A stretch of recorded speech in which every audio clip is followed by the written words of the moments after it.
عشق سے ملتی ہے آزادی.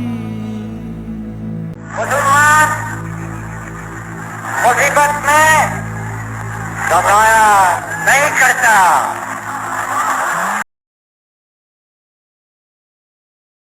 آپ آزاد ہیں, آزاد رہیں. 14 اگست 1947 اور آج 14 اگست 2022 ہے.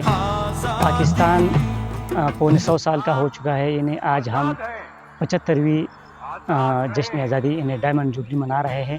آپ سب کو جشن آزادی بہت بہت مبارک ہو. لیکن ہم ایک مغالطے کا شکار ہیں اور وہ یہی ہے کہ ہم یہی سمجھتے ہیں کہ ہمارے بڑوں نے ایک آزاد مملکت حاصل کر لی اور ہم بس آزاد ہو گئے.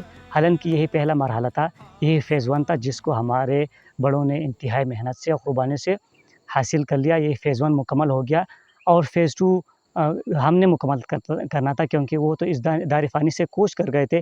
لیکن جیسے ہی وہ اس دنیا سے چلے گئے تو ہم نے اپنے راستے کو بھلا دیا اور ہم نے اس رسی کو اس مضبوط رسی کو پاکستان, چونکہ ایک عظیم خواب کا نام تھا اور پاکستان کا نعرہ تھا لا الہ الا اللہ, اور تیرا میرا رشتہ کیا لا الہ الا اللہ, اور نظریہ پاکستان اصل میں نظریہ اسلام تھا.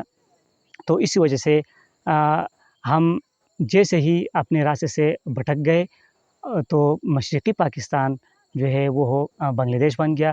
اور بدقسمتی یہی دیکھیے کہ جس مشرقی پاکستان میں آل انڈیا مسلم لیگ کی بنیاد رکھی گئی تھی, وہ ہمارے کرتوت و ہماری غلطیوں اور ہمارے کوتاہیوں کی وجہ سے وہ ہم سے الگ ہو کر ایک علیحدہ مملکت بن گیا. اور ٹھوکریں ہم نے بہت کھائی لیکن ہم سدھر نہیں گئے.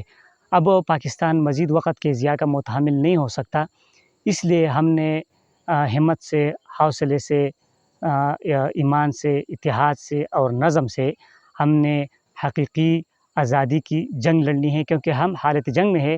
یہ الگ بات ہے کہ ہم اس کو محسوس نہیں کر رہے ہیں یا ہم اس کو سمجھ نہیں رہے. تو اس وجہ سے ہم نے متحد ہو کر, یکجاں ہو کر اور منظم ہو کر حقیقی آزادی کی جنگ لڑنی ہے, تاکہ علامہ محمد اقبال کے خواب کو ہم شرمندہ تعبیر کر سکیں. بہت شکریہ.